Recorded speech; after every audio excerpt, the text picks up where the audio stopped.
بسم الله الرحمن الرحيم. إن الحمد لله نحمده ونستعينه ونستغفره ونعوذ بالله من شرور أنفسنا ومن سيئات أعمالنا. من يهده الله فلا مضل له ومن يضلل فلا هادي له، وأشهد أن لا إله إلا الله وحده لا شريك له، وأشهد أن محمدا عبده ورسوله. أما بعد، فإن خير الحديث كتاب الله، وخير الهدى هدى محمد صلى الله عليه وسلم، وشر الأمور محدثاتها، وكل محدثة بدعة، وكل بدعة ضلالة، وكل ضلالة في النار. فأعوذ بالله من الشيطان الرجيم. بسم الله الرحمن الرحيم. قد أفلح من تزكى وذكر اسم ربه فصلى، بل تؤثرون الحياة الدنيا والآخرة خير وأبقى، إن هذا لفي الصحف الأولى صحف إبراهيم وموسى. وقال سبحانه وتعالى في سورة الحشر: يا أيها الذين آمنوا اتقوا الله ولتنظر نفس ما قدمت لغد واتقوا الله إن الله خبير بما تعملون.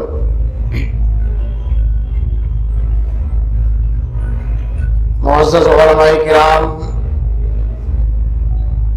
محترم بزرگوں، نوجوان ساتھیوں، پردہ نشین ماں اور بہنوں، اور عزیز بچوں اور بچیوں،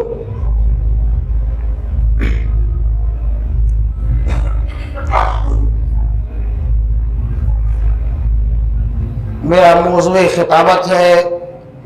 محاسبہ نفس اور آخرت کی تیاری۔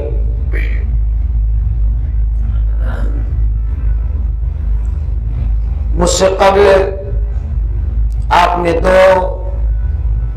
خطبہ کے نہایت ہی گراں قدر خطابات، نہایت ہی اہم اور حساس موضوعات پر سماعت فرمائے ہیں۔ اللہ رب العالمین سے دعا ہے کہ مولا کریم ہمیں سننے سے زیادہ سمجھنے اور اخلاص و للہیت کے ساتھ کتاب و سنت کی ان تمام فرمودات و تعلیمات پر عمل کرنے کی توفیق عطا فرما، آمین تقبل یا رب العالمین۔ محترم بھائیوں، بزرگوں،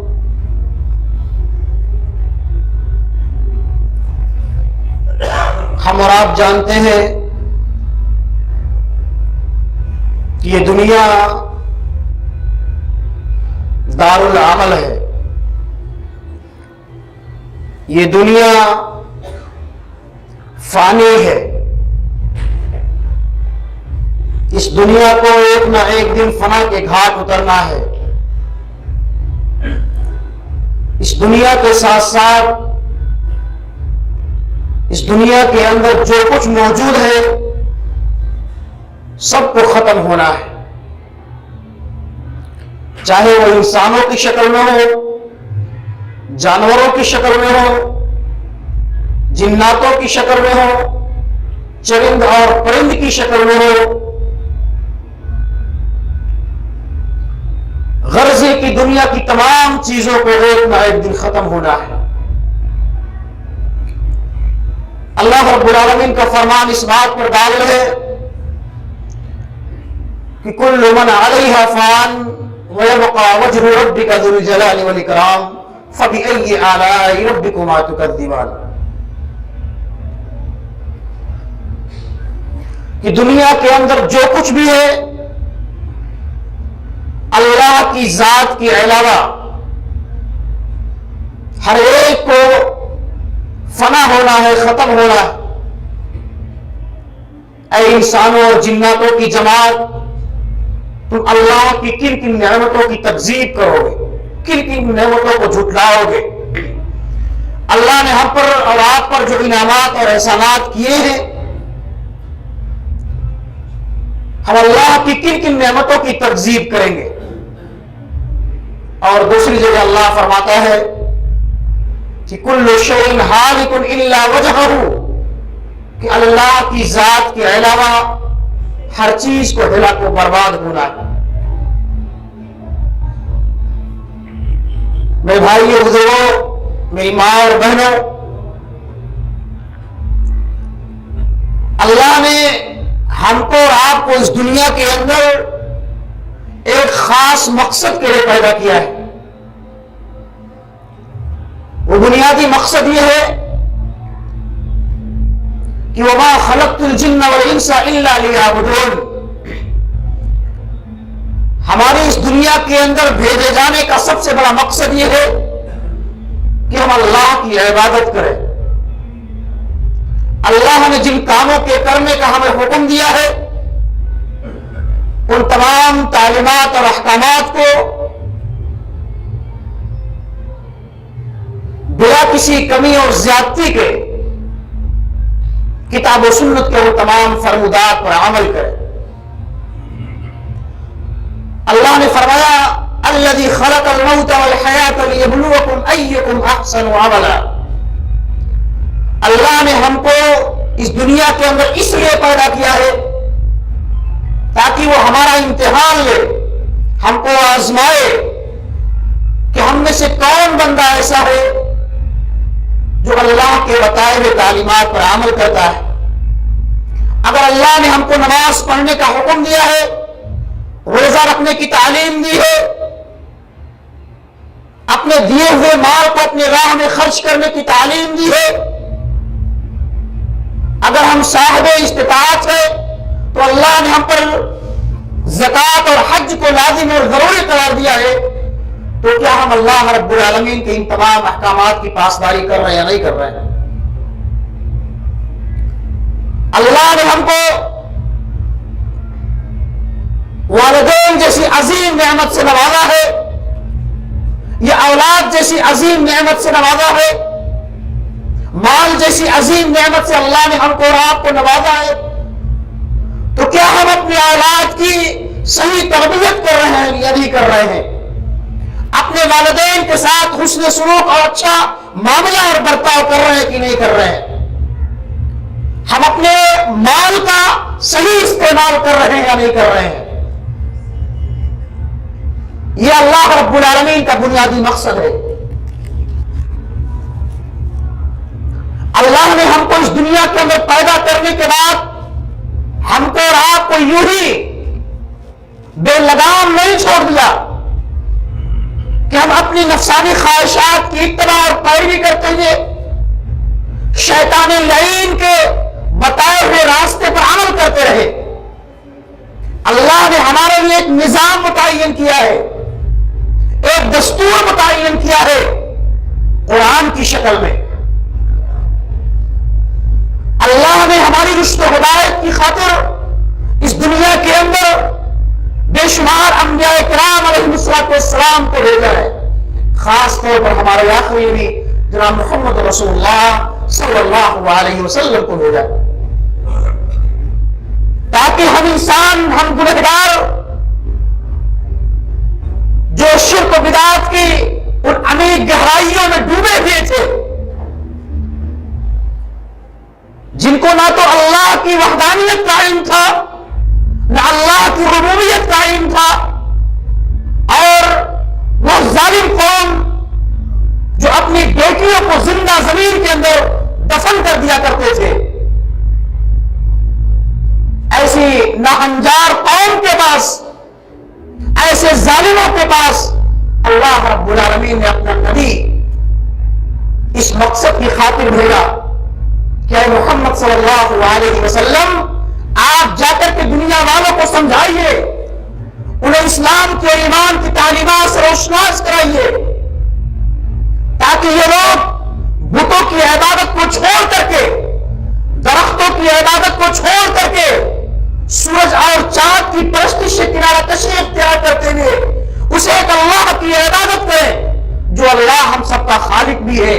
مالک بھی ہے، رازق بھی ہے، مدبر بھی ہے اور پالنہار بھی ہے، اور ساتھ ہی ساتھ ہماری زندگی اور موت کا بھی مالک ہے۔ نبی کائنات جناب محمد رسول اللہ صلی اللہ علیہ وسلم نے اللہ کے پیغام کو نہایت ایمانداری اور دیانتداری کے ساتھ مکہ کی اس چٹیل میدان سے، کوہ صفا کی اس پہاڑی سے کھڑے ہو کر کے آپ نے اعلان کیا تھا کہ قولوا لا الہ الا اللہ، اے میری قوم کے لوگوں، اے میرے کل کنبے اور خاندان کے لوگوں، تم صرف لا الہ الا اللہ کا اقرار کر لو، تم تفلح ہو، تم اپنے مقصد میں کامیاب اور کامیاب ہو جاؤ گے۔ ایک جملہ، ایک کلمہ لا الہ الا اللہ محمد رسول اللہ کا اقرار کر لو، تفلح ہو، تم اپنے مقصد میں کامیاب اور کامیاب ہو جاؤ گے، تم عرب اور عجم کے حاکم بن جاؤ گے۔ لیکن ان ظالموں نے نبی کی اس لائی ہوئی شریعت، اللہ کے اس پیغام کو ٹھکرا دیا۔ نتیجہ کیا ہوا؟ اللہ رب العالمین نے انہیں ذلیل و رسوا کر دیا۔ تو اللہ نے ہم کو آپ کو اس دنیا کے اندر جس خاص مقصد کے لیے پیدا کیا ہے، وہ بنیادی مقصد یہی ہے کہ ہم اس دنیا کے اندر رہتے ہوئے اللہ کے بے شمار انعامات سے استفادہ کرتے ہوئے اللہ رب العالمین کی شکر گزاری کرے۔ اللہ سبحانہ و تعالی اپنے نبی جناب محمد رسول اللہ صلی اللہ علیہ وسلم کو تعلیم اور حکم دے رہے ہیں کہ وَاعْبُدْ رَبَّكَ حَتَّى يَأْتِيَكَ الْيَقِينُ، اے محمد صلی اللہ علیہ وسلم، آپ اپنے رب کی عبادت کرتے رہیے یہاں تک کہ آپ کی موت آ جائے، یعنی آپ زندگی کی آخری سانس تک، جب تک آپ کے جسم میں روح باقی ہے، آپ اس وقت تک اپنے پروردگار کی عبادت کرتے رہیے۔ اور نبی نے اس کو کر کے دکھلایا۔ اللہ کے اس قانون پر تعمر آپ قائم و دائم رہے۔ یہی وجہ ہے کہ اللہ سبحانہ و تعالی نے اپنے نبی کے ذریعے سے ہم امت محمدیہ کو اس بات کی تعلیم دی ہے کہ ہم جب تک اس دنیا کے اندر زندہ رہے، کتاب و سنت کو مضبوطی کے ساتھ پکڑے رہے، اللہ کے بتائے ہوئے تعلیمات پر عمل کرتے رہے اور اپنے نفس کا محاسبہ کرتے رہے، اپنے اعمال کا جائزہ لیتے رہے۔ ہم صبح سے لے کر شام تک کتنے اچھے اعمال کرتے ہیں، کتنے برے اعمال کرتے ہیں، ہم میں سے ہر انسان اپنے بارے میں اچھی طرح سے جانتا ہے کہ وہ کتنا اچھا عمل کرتا ہے، کتنا برا عمل کرتا ہے۔ اگر ہم پر اور آپ پر اللہ رب العالمین نے دن اور رات میں 5 وقت کی نماز فرض قرار دی ہے، ہم کتنے وقت کی نماز پڑھتے ہیں اور کتنے وقت کی نماز چھوڑ دیتے ہیں۔ اس نماز کو اللہ نے ہم سے کبھی معاف نہیں کیا۔ آپ چاہے جس حالت میں ہو، آپ کو نماز پڑھنی ہے تو پڑھنی ہے، یہ اللہ رب العالمین کا قانون ہے۔ ہم اور آپ صبح سے لے کر شام تک کتنے اچھے اعمال کرتے ہیں، ہم میں سے اکثریت تجار کی ہے، سمجھدار تاجر وہ ہوتا ہے، اچھا بزنس مین وہ ہوتا ہے جو صبح اپنے گھر سے نکلتا ہے اپنے کاروبار کے لیے، صبح سے لے کر شام تک جو لین دین کرتا ہے وہ اس کو اپنی ڈائری اور کاغذ پر لکھتا رہتا ہے، اور جب شام کو اپنے گھر واپس لوٹتا ہے تو یا تو اپنے گھر پر آ کر کے یا اپنی دکان پر بیٹھ کر کے اس کا حساب و کتاب کرتا ہے کہ میں نے صبح سے لے کر کتنے خرید و فروخت کیے، مجھے کتنا فائدہ ہوا، کتنا نقصان ہوا، میں نے کہاں سے مال لیا، کہاں میں نے مال دیا، میں نے کس سے لیا، کس کو دیا۔ یہ ایک اچھی تاجر کی نشانی اور علامت ہوتی ہے۔ اسی طرح سے ایک مومن کا ایک شیوہ ہونا چاہیے، ایک مومن کا ایک کردار ہونا چاہیے کہ صبح اٹھے سب سے پہلے اللہ رب العالمین کی عبادت کرے اور شام کو بھی اللہ رب العالمین کی عبادت کرتے ہوئے اپنے بستر پر جب سوئے تو اپنے اعمال کے بارے میں، اپنے نفس کے بارے میں جائزہ لے کہ میں نے آج کتنے اچھے اعمال کیے ہیں، کتنے برے اعمال کیے ہیں، میں نے کتنی اچھائیاں کی ہے، کتاب و سنت کے موافق میں نے عمل کیا ہے، اور میں نے کتنے ایسے اعمال کیے ہیں جو کتاب و سنت کے برخلاف اعمال تھے۔ محاسبہ کی دو قسمیں ہوتی ہیں، ایک وہ محاسبہ کہ انسان کوئی عمل کرنے سے پہلے اپنے اعمال کا محاسبہ کرتا ہے۔ ایک تاجر سوچتا ہے کہ اگر میں فلاں سے لین دین کروں گا تو مجھے پروفٹ ملے گا کہ نہیں ملے گا، میرے حق میں بہتر رہے گا کہ نہیں رہے گا۔ یہ قبل المحاسبہ ہوا، اور ایک بعد المحاسبہ، انسان نے تجارت کی، اب وہ سوچتا ہے کہ مجھ کو کتنا فائدہ ملا، کتنا نقصان ہوا۔ اسی طرح سے نیکیوں کے بارے میں، اچھائیوں کے بارے میں، برائیوں کے بارے میں انسان کو کرنے سے پہلے بھی محاسبہ کرنا چاہیے اور کرنے کے بعد بھی محاسبہ کرنا چاہیے۔ یہ ایک عقل مند انسان کی علامت اور نشانی ہوتی ہے۔ جب ہم اور آپ اپنے اعمال کا محاسبہ کرتے ہیں، اپنے اعمال کا جائزہ لیتے ہیں، تو یہ اعمال اور یہ محاسبہ ہمیں اللہ رب العالمین سے قریب کرتی ہے۔ انسان سوچتا ہے، غور کرتا ہے کہ میں نے آج بہت برائیاں کی ہے، میں نے کتاب و سنت کی خلاف ورزی کی ہے، تو ایسا بندہ اللہ کی طرف رجوع کرتا ہے، اللہ سے قریب ہوتا ہے، مسجدوں سے اپنے تعلق کو قائم کرتا ہے، اور ایسے لوگوں سے اللہ راضی اور خوش ہوتا ہے۔ یہی وجہ ہے کہ جو لوگ اپنے اعمال کا محاسبہ کرتے ہیں، اپنے اعمال کے بارے میں سوچتے ہیں اور جائزہ لیتے ہیں، اور جب ان کو اپنی اس غلطی پر ندامت و شرمندگی ہوتی ہے، اپنی اس غلطی کا احساس ہوتا ہے، فوراً اللہ کی طرف رجوع کرتے ہیں، اور رب العالمین کی بارگاہ میں حاضر ہو کر کے، رب العالمین کے مقدس گھروں میں آ کر کے، اپنی پیشانیوں کو جھکا کر کے، اپنی جبین نیاز کو خم کر کے، اپنے ماتھوں کو ٹیک کر کے اللہ سے گریہ وزاری کرتے ہیں، اللہ سے توبہ اور استغفار کرتے ہیں۔ اے اللہ، مجھ سے آج یہ غلطی ہو گئی ہے، اے اللہ مجھ سے یہ گناہ کا کام ہو گیا ہے،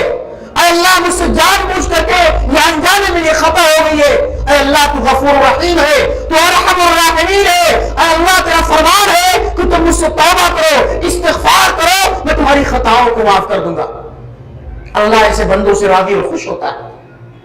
لیکن جو لوگ گناہ پر گناہ کرتے ہیں اور اس پر سینہ زوری بھی کرتے ہیں، ڈٹھائی بھی کرتے ہیں، ایسے لوگوں کے دلوں پر اللہ مہر لگا دیتا ہے۔ ختم اللہ علی قلوبہم وعلی سمعہم وعلی ابصارہم غشاوہ،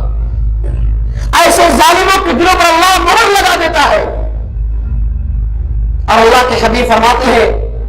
کہ ان المؤمن اذا اذنب كانت نقطة سوداء في قلبه، جب انسان کوئی گناہ کا کام کرتا ہے، کوئی معصیت کا کام کرتا ہے، تو اللہ اس کے دل پر ایک سیاہ دھبا لگا دیتا ہے۔ فإن نزع واستغفر سقل قلبه، اگر انسان سے جان بوجھ کر کے انجانے میں غلطی ہو گئی، اگر اس نے اپنی اس غلطی پر اللہ سے توبہ کر لی، استغفار کر لیا، تو اللہ سبحانہ و تعالیٰ اس کے دل پر لگے اس دھبے اور نشان کو ختم کر دیتا، مٹا دیتا ہے۔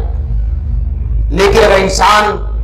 گناہوں پر گناہیں کرتا رہے، خطا پر خطائیں کرتا رہے، معصیت پر معصیت کرتا رہے، تو اس کا پورا دل سیاہ ہو جاتا ہے۔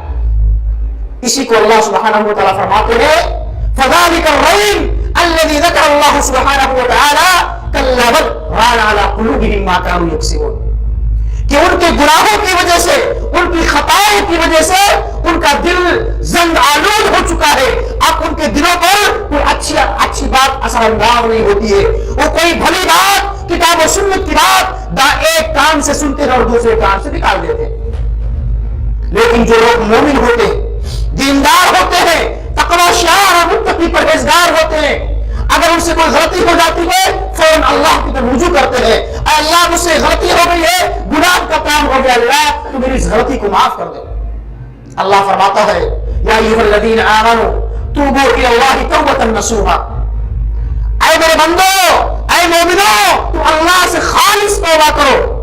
توبۃ نصوحا، خالص توبہ کرو،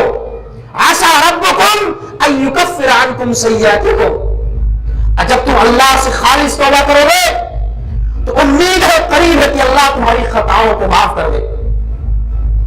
خالص کا مطلب یہ ہے کہ انسان صدق نیت کے ساتھ اس گناہ کو دوبارہ نہ کرنے کا عزم مصمم کرے، اے اللہ مجھ سے یہ غلطی ہو گئی، دوبارہ یہ غلطی مجھ سے نہیں ہوگی، تو میری اس غلطی کو معاف کر دے۔ اے اللہ میرے ہاتھ کے ذریعے سے فلاں کو تکلیف پہنچ گئی ہے، میری زبان کے ذریعے سے فلاں کو تکلیف پہنچ گئی ہے، اے اللہ میں دوبارہ ایسی غلطی نہیں کروں گا، اے اللہ تو میری اس خطا کو، اس غلطی کو معاف کر دے۔ تو اللہ اب فرماتا ہے کہ عسى ربکم ان یکفر عنکم سیئاتکم وَيُدْخِلُكُمْ جَنَّاتٍ تَجْرِي مِن تَحْتِهَا الْأَنْهَارُ، ایسے بندے سے اللہ راضی اور خوش ہوتا ہے، اور ایسے خوش نصیبوں کو اللہ کل قیامت کے دن ایسی جنتوں کے اندر داخل فرمائے گا جس کے نیچے سے نہریں جاری ہوں گی۔ اور دوسری جگہ اللہ فرماتا ہے وَتُوبُوا إِلَى اللَّهِ جَمِيعًا أَيُّهَا الْمُؤْمِنُونَ لَعَلَّكُمْ تُفْلِحُونَ، تم اپنے رب سے، اپنے پروردگار سے توبہ اور استغفار کرو، شاید کہ تم پر رحم کیا جائے۔ میرے بھائی بزرگوں، میری ماں اور بہنوں، ہم اور آپ جانتے ہیں کہ ہم میں سے ہر انسان خطا کار ہے، گنہگار ہے، ہر انسان سے غلطیاں ہوتی ہیں، انسان خطا اور نسیان کا پتلا ہے۔ کل بنی آدم خطاء وخیر الخطائین التوابون، کہ دنیا کا ہر انسان خطا کار ہے، چاہے وہ چھوٹا ہو، بڑا ہو، امیر ہو، غریب ہو، مرد ہو یا عورت ہو، ہر انسان سے گناہ کے کام ہوتے رہتے ہیں۔ کل بنی آدم خطاء وخیر الخطائین التوابون، لیکن وہ خطا کاروں میں، ان گنہگاروں میں سب سے اچھے اور بہتر لوگ وہ ہیں جن سے جب کوئی غلطی ہو جاتی ہے فوراً اللہ سے توبہ کر لیتے ہیں، اللہ سے استغفار کر لیتے ہیں، اللہ ان کی اس غلطی کو معاف کر دیتا ہے۔ یہی وجہ ہے کہ اللہ کے حبیب جناب محمد رسول اللہ صلی اللہ علیہ وسلم جو معصوم عن الخطا تھے، وہ تمام انبیاء کرام کے سردار ہیں، اللہ کے لاڈلے اور دلارے ہیں، ان کا فرمان ہے کہ میں ایک دن میں 70 سے بھی زائد مرتبہ اپنے پروردگار سے توبہ اور استغفار کرتا ہوں۔ اور ایک دوسری روایت کے اندر ہے کہ 100 سے بھی زائد مرتبہ اپنے پروردگار سے توبہ اور استغفار کرتا ہوں۔ ہمارے وہ نبی جو تمام انبیاء کرام کے سردار، جن سے کوئی غلطی ہوئی بھی نہیں، پھر بھی وہ اپنے رب سے 100 سے بھی زائد مرتبہ توبہ اور استغفار کرتے ہیں۔ ہم بھی اسی نبی کے ماننے والے ہیں، اسی نبی کی امتی ہے۔ میرے بھائی، ہم سے قدم قدم پر گناہ کے کام ہوتے رہتے ہیں، چلتے پھرتے اٹھتے بیٹھتے ہم سے خطائیں ہوتی رہتی ہیں، لیکن شاید ہم کو دن میں ایک مرتبہ بھی اس بات کی توفیق نہیں ملتی کہ ہم اپنے رب سے اپنے گناہوں کی بخشش طلب کر سکیں۔ نہایت ہی شرمندگی کی بات ہے، افسوس کا مقام ہے کہ وہ نبی جو بخشایا ہے وہ ایک دن میں 100 سے زائد مرتبہ اپنے رب سے استغفار کرتا ہے، اور ہم سر سے لے کر پاؤں تک خطاؤں میں ڈوبے رہتے ہیں، کبھی چوری کرتے ہیں، بےمانی کرتے ہیں، ڈاکہ زنی کرتے ہیں، جھوٹ بولتے ہیں، فریب کرتے ہیں، ایک دوسرے کو دھوکہ دیتے ہیں، لیکن ہمیں اس بات کی توفیق نہیں ملتی کہ ہم رب العالمین کے مقدس گھروں میں آ کر کے اللہ سے گریہ وزاری کر سکیں، اللہ سے توبہ اور استغفار کر سکیں، تاکہ اللہ ہماری اس غلطی کو، گناہ کو معاف کر دے۔ میرے بھائیوں، ہمیں سوچنا چاہیے، غور کرنا چاہیے، اپنے اعمال کا محاسبہ کرنا چاہیے کہ اللہ ہماری غلطیوں کو کیسے معاف کر دے گا، اور ہمیں اپنی ان جنتوں کے اندر کیسے داخل کر دے گا جن جنتوں کا اللہ نے ہم سے وعدہ کیا ہے۔ اللہ کا یہ وعدہ ہے، اللہ کا یہ فرمان ہے کہ میں اپنے انہی بندوں کو اپنی اس جنت کے اندر داخل کروں گا جس کو میں نے بنایا ہے، اور میں اپنے انہی بندوں کو اپنی اس جہنم کے اندر بھی داخل کروں گا جس کو میں نے اپنے بندوں کے لیے بنایا ہے۔ فیصلہ ہمارے ہاتھ میں ہے، یہ دنیا دار العمل ہے، ہم یہاں جیسا عمل کریں گے، جو عمل کریں گے، اسی کے حساب سے کل قیامت کے دن ہمارا فیصلہ کیا جائے گا۔ اگر ہم اور آپ چاہتے ہیں کہ اللہ ہم کو اپنی جنتوں کے اندر داخل فرمائے اور ان جنتوں کے اندر داخل کرے جس کا اللہ نے ہم سے وعدہ کیا، تو ہمیں اس دنیا کے اندر رہتے ہوئے اپنے اعمال کا محاسبہ کرنے کے ساتھ ساتھ کثرت سے نیک اعمال کرنے پڑیں گے، اپنے نفس کے ساتھ مجاہدہ کرنا پڑے گا، اپنی نفسانی خواہشات کو بالائے طاق رکھ کر کے کتاب اللہ اور سنت رسول کی اتباع اور پیروی کرنی پڑے گی۔ نفسانی خواہشات، انسان، اللہ کے حبیب فرماتے ہیں کہ حفت الجنت بالمکارہ وحفت النار بالشہوات، اللہ نے جنت کو ناپسندیدہ چیزوں سے ڈھانپ دیا ہے، وحفت النار بالشہوات، اور جہنم کو نفسانی خواہشات سے ڈھانپ دیا ہے۔ اس حدیث مبارکہ کا مفہوم یہ ہے کہ اللہ نے جنت کو ان تمام ناپسندیدہ چیزوں سے ڈھانپ دیا ہے جو انسان اس دنیا کے اندر کرنا نہیں چاہتا۔ حفت الجنت بالمکارہ، وہ اعمال جو انسان کے لیے باعث نجات ہے، نماز کا پڑھنا انسان کے لیے باعث نجات، روزہ رکھنا، زکات دینا، حج کرنا، عمرہ کرنا، صدقات و خیرات کرنا، اپنے والدین، اپنے ماں باپ کے ساتھ حسن سلوک کرنا، اپنے بھائیوں کے ساتھ، اپنے پڑوسیوں کے ساتھ، اپنے اعزاء و اقارب کے ساتھ، اپنے دوستوں کے ساتھ اچھے معاملات کرنا، یہ کیا ہے؟ ہمارے اور آپ کے دلوں پر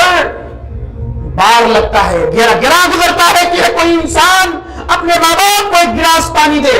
کبھی اس کا سر اور پیر دبائے۔ آج کی اولاد اس کو نہیں چاہتی، ہماری طبیعتوں پر بہت ہی گرا گزرتا ہے۔ اگر ہمارا باپ، ہماری ماں مجھ سے ایک گلاس پانی مانگ لے، ہماری طبیعتوں پر بہت گرا گزرتا ہے۔ اللہ نے ہم کو نماز پڑھنے کا حکم دیا ہے، نماز پڑھنا ہم پر کتنا گرا گزرتا ہے، چاہے وہ فجر کی نماز کا معاملہ ہو یا ظہر اور عصر کی نماز کا معاملہ ہو، ہماری طبیعتوں پر بہت ہی گرا گزرتا ہے۔ اللہ ہم کو آپ کو جنت کے اندر کیسے داخل فرمائے گا؟ اور اللہ کے حبیب فرماتے ہیں وحفت النار بالشہوات، اللہ نے جہنم کو نفسانی خواہشات سے ڈھانپ دیا ہے۔ انسان کی طبیعتیں، یہ انسان کا نفس ایسے برے اعمال کی طرف راغب ہوتا ہے، کرنا چاہتا ہے، پسند کرتا ہے۔ زناکاری ہے، دھوکہ ہے، فراڈ ہے، بےایمانی ہے، چوری ہے، ان تمام چیزوں کو انسان یا اس کا نفس چاہتا ہے، کرنا چاہتا ہے، راغب ہوتا ہے۔ اگر ہم اور آپ چاہتے ہیں کہ اللہ سبحانہ و تعالیٰ اپنی جنتوں کے اندر ہم کو آپ کو داخل کرے، تو ہمیں اپنے نفس کے ساتھ مجاہدہ کرنا پڑے گا، اپنے نفسانی خواہشات پر لگام دینا پڑے گا، اور اسی طرح سے ہمیں اس دنیا کے اندر کثرت سے نیک اعمال کرنے پڑیں گے، اس آخرت کی تیاری اور فکر کرنی پڑے گی جس آخرت کے بارے میں اللہ رب العالمین نے اپنے مقدس کلام کے اندر ہم سے وعدہ کیا ہے کہ وہ قیامت قائم ہوگی، وہ میدان محشر قائم ہوگی، قبر کا عذاب برحق ہے، ہر انسان کو موت کا مزہ چکھنا ہے۔ کل نفس ذائقۃ الموت وانما توفون اجورکم یوم القیامہ فمن زحزح عن النار وادخل الجنہ فقد فاز وما الحیاۃ الدنیا الا متاع الغرور۔ آخرت کا، اگر ہم کو آپ کو آخرت کی تیاری کرنی ہے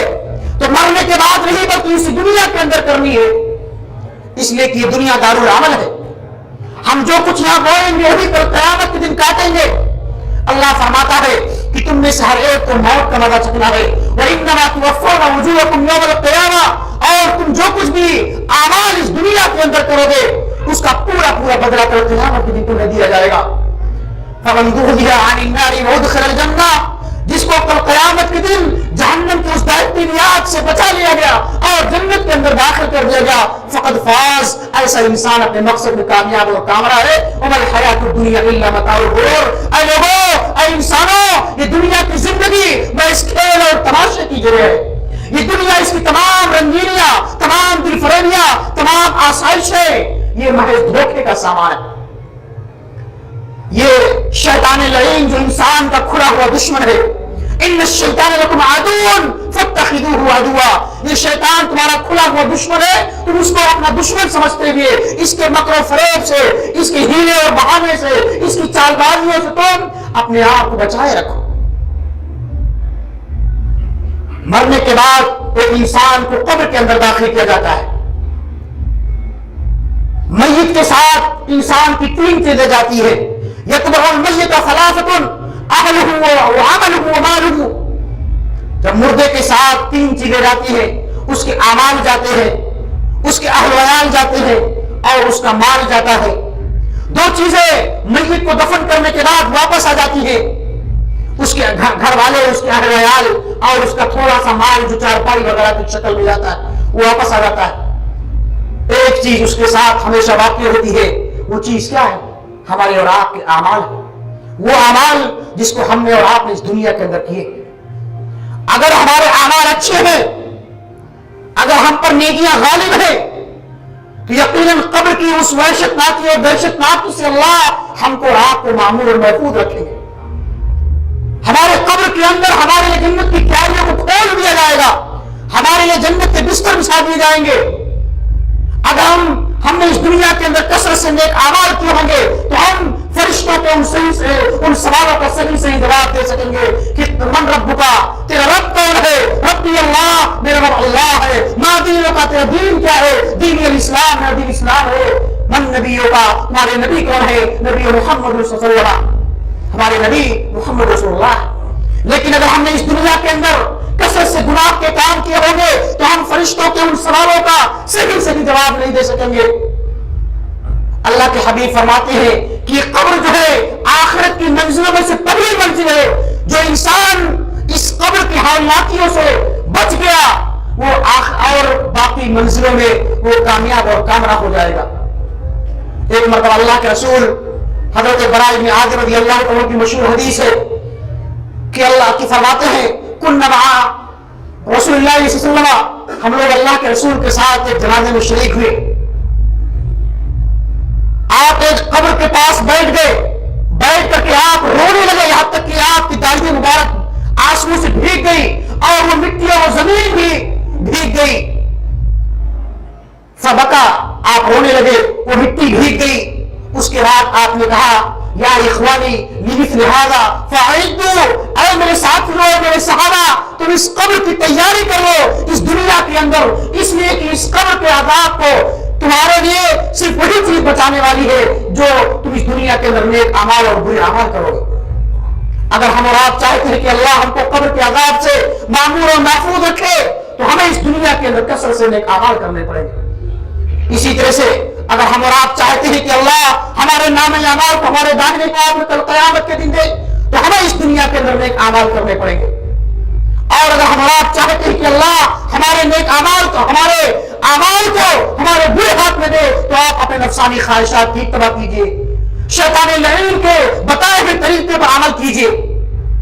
اللہ فرماتا ہے کہ ایسے لوگ اپنے مقصد میں کامیاب اور کامیاب ہوں گے جن کا نام اعمال ان کے دائیں ہاتھ میں دیا جائے گا۔ فاما من اوتي كتابه بيمينه فيقول هاؤم اقرءوا كتابيه اني ظننت اني ملاق حسابيه فهو في عيشة راضية في جنة عالية قطوفها دانية كلوا واشربوا حنيا بما اسرفتم في الايام الخالية۔